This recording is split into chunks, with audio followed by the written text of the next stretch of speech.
The ratings are in for this week's edition of AEW Dynamite on TBS, and it's positive news for All Elite Wrestling, with the show rebounding after last week's record low viewership and record low ratings. We'll let you know all the details on that. Plus, Dijak announced he is leaving WWE with the final day on his contract coming tomorrow. He also claims that WWE never negotiated a new contract with him and also informed him at the 11th hour that they were not going to renew his contract. We have the ratings for Monday's edition of Raw as well as Tuesday's edition of WWE NXT and Friday's edition of Smackdown from last week. Plus, Jordan Grace has got another open challenge for the Knockouts World Championship.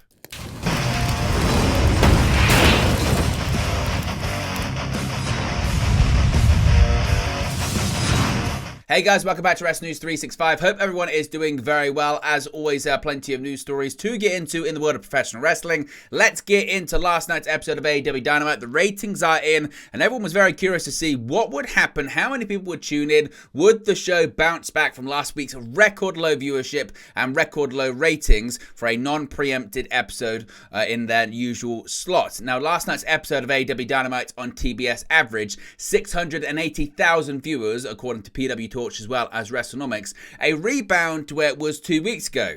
Now, of course, last week's episode drew a record low viewership of 502,000 viewers, well below the 681,000 from the prior week. Now, Dynamite averaged 764,000 viewers for the first 25 weeks of the year leading into this week's episode.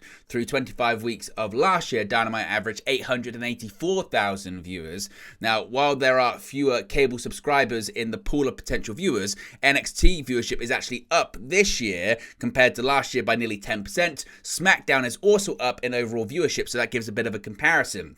Now, NXT, Raw, and SmackDown are all up in the key 18 to 49 demographic, while AEW is down double-digit percentages for both Dynamite and Rampage. Now, in the core 18 to 49 demographic this past Wednesday, it drew a 0.22 rating, which again is up significantly from the week prior. Last week's episode drew a 0.16 rating, well below the 0.23 the prior week. The average through 25 weeks coming into this week was a 0.26. Now, as I mentioned, when it comes to the increases, total viewership was up 35% from last week's 502,000 viewers. In terms of the 18 to 49 demographic, again, it is up 38% from last week's record low rating of a 0.16. Now, as I mentioned, when it comes to the comparison to last year versus this year, we're still down quite significantly in this metric. When it comes to total viewership, it's down 23% in comparison to June of 2023. When it comes to the 18 to 49 average, it's down 27% when it comes to the 18 to 49 from June 2023. So what are your thoughts when it comes to the ratings and viewership for this week's episode of AEW Dynamite? Is it what you expected? Is it rebounded to the recent normal for AEW Dynamite? But still, is 680,000 a concerning new normal for All Elite Wrestling's flagship broadcast? Let me know your thoughts about it in the comment section below. Now, a big story today regarding Dijak, his exit from WWE. Now, a longtime WWE performer is leaving the company after 7 years.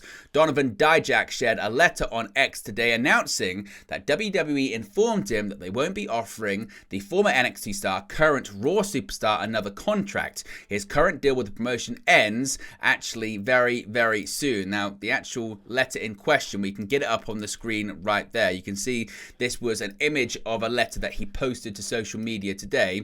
He said the following, quote, "Here's the truth. WWE never negotiated with me. We attempted to negotiate and they stonewalled us. They never made me a single offer. Then they informed me they would not renew my contract at the 11th hour.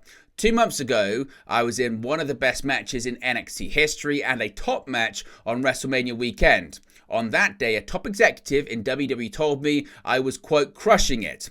I was slated to feud for the NXT Championship, but I got called up to Raw instead. I consistently outperformed everyone's expectations, especially throughout 2023 and early 2024.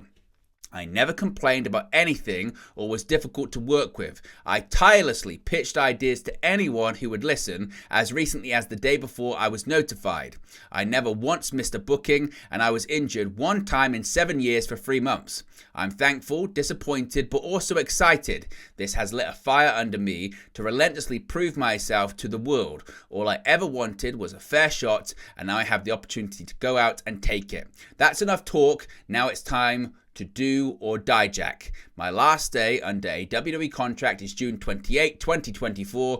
Booking/interviews, bookdijak@gmail.com. Get ready to feast your fucking eyes. Donovan Dijak. Now, as he mentions right there, June 28, that is tomorrow. That is the final day under contract to WWE. So what do you make of his letter? What do you make of his story? What do you make of WWE informing Dijak that, again, at the very last minute, they were not going to be renewing his contract? Is this an L for WWE? Is it kind of skeptical on how he was hot and they called him up to the main roster and called him off before realizing they weren't going to give a new contract? What do you think this all means? Let me know your thoughts about it, your reaction to it in the comment section below.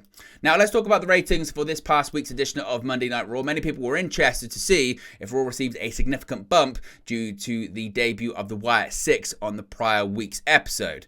Now Monday's episode of WWE Raw averaged 1.814 million viewers, which is up from the 1.747 million viewers last week and the 1.609 million the week before. Now, when it comes to, in terms of improvements, some actual metrics from this is the highest total viewership since April 8 of 2024, earlier this year. It's also the highest 18 to 49 demographic since April 4 of this year too. Now, when it comes to week on week, total viewership was up 4%, but when it comes to the key demographic, this is quite significant. It was up 11% from the prior week.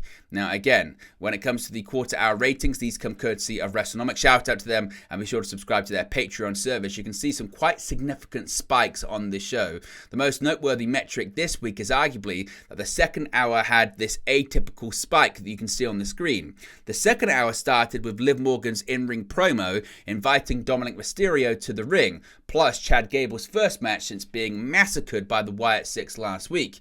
Now, the first to third hour drop-off was actually lower than usual, perhaps due to the hook of the Wyatt Six VHS tape being played later on in the show.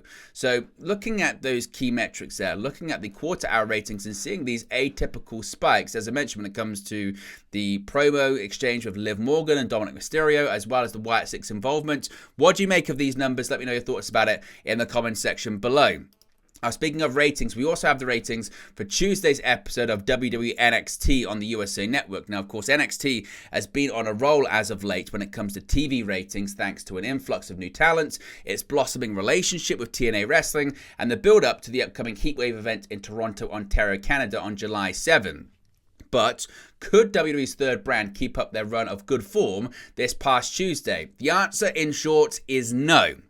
Now, according to WrestleNomics, the June 25 WWE NXT episode averaged a total of 611,000 viewers, marking a 16% drop from the 724,000 viewers the June 18 episode of the show garnered. Now, 611,000 viewers makes the June 25 episode the lowest viewed edition of NXT since May 14. As far as the key 18 to 49 demographic number is concerned, that also took an even steeper drop this week as the show earned a 0.18, a 31% drop from the 0.26 earned the previous week. As far as the competition that NXT faced, the only head-to-head sports programming was the Copa America game between Argentina and Chile on FS1, which ranked at number 1 on cable, while the build-up for the game ranked second. NXT ranked 4th for the night out of all cable programming, falling behind the Secret of Skinwalker Ranch in 3rd. Now, when it comes to the quarter-hour ratings, these come courtesy of WrestleNomics, so shout out to them, and be sure to subscribe to their Patreon service, which you can see on the screen right there, all slightly below the norm of the last 90 days. Fans who tuned in for the entire episode got to see an action-packed night that included Chase U and Sol Ruka becoming the number 1 contenders to the NXT Tag Team and NXT Women's North American Championships respectively. Tony D'Angelo retained his NXT Heritage Cup over Nathan Frazer, and Sean Spears pick up a huge victory over NXT champion Trick Williams, as Williams will now have to defend his NXT Championship in a four-way match at Heatwave against Spears, Javon Evans, and Ethan Page. So certainly, again, quite significant numbers this past Tuesday for NXT. What are your thoughts on those? Now, many people were wondering what the ratings were going to be for SmackDown this Friday. This past Friday, of course, featuring the debut of Jacob Fatu in WWE, and well, they didn't disappoint. Now, last Friday's episode of WWE Smackdown rebounded to an average of 2.336 million viewers, which is up from the 1.959 million viewers the prior week, which was the first sub-2 million viewership number for a non-holiday episode on Fox since August 12 of 2022. The prior 2 week SmackDown drew 2.207 and 2.310 million viewers, so this past Friday was back in line with recent typical viewership levels. Now, when it comes to 1 year ago, year on year, 1 year ago SmackDown drew 2.354 million viewers, so again, it's pretty much where SmackDown was this time last year, maybe slightly down a little bit, but it's within the normal range of fluctuation. Now, in the key 18 to 49 demographic, it drew a 0.75 rating, way up from the week prior. Again, considerably up from the week prior, as you can see, up 40% from the week prior. So certainly, again, very significant numbers. When it comes to the quarter-hour ratings, these come courtesy of WrestleNomics. Shout out to them. Be sure to subscribe to their Patreon service. As you can see, as we spoke about previously, this was a rebound episode for SmackDown on Fox, with near enough every single segment in terms of total viewership above the recent trend of 90 days in total viewership, as well when it comes to the key demographic too. So certainly strong numbers for SmackDown on Fox. The question is, can they continue it into this Friday's episode as well? And finally, Jordynne Grace. Is Jordynne Grace going to have yet another NXT challenger for the Knockouts World Championship? Perhaps she will, because Jordynne Grace will hold another open challenge. TNA Wrestling has announced that Jordynne Grace will hold an open challenge for a TNA Knockouts World Championship at the June 28th TNA Impact tapings. Now, of course, this is significant because Grace held an open challenge at TNA Against All Odds, which was answered by NXT's Tatum Paxley. Grace was victorious in the bout, so the question is, do you expect yet another NXT influence on this open challenge? Let me know your thoughts about that too in the comment section below. But there you go, guys. Latest pro wrestling news for you. Be sure to smash a like on the like button. Be sure to subscribe, bottom right hand corner. As always, let me know your thoughts in the comment section below, and I'll speak for you again very, very soon. Hey guys, thank you for watching, listening, streaming, or however you come across this video today. Be sure to click on the video on the right there to watch our next video, or click the bottom there to subscribe, or the bottom right hand corner. Thank you very much, and I'll speak to you again very soon.